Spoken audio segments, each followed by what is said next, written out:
জিন দেখতে চাও তাহলে একেবারে সহজ একটা কাজ করো।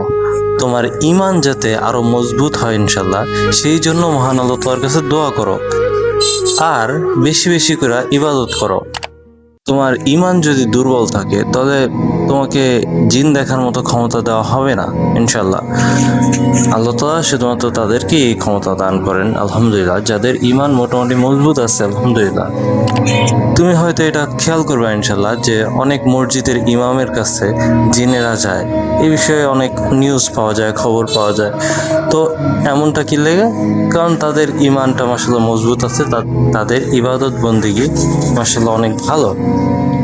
যেমন আমার নিজের লাইফের অভিজ্ঞতা থেকে বলি যে যখন আমি ইবাদতের মধ্যে ঠিকমতো ছিলাম তখন আমি জিনদেরকে দেখতে পারতাম, কিন্তু কিছুদিন আগে যখন কিছু সমস্যার কারণে আমি ইবাদত থেকে দূরে সরে গেছি, হ্যাঁ, তখন আমি আর জিনদেরকে দেখতে পারতাম না, তাদের কথাও শুনতে পারতাম না, এমনকি ডাকলেও তারা আসতো না।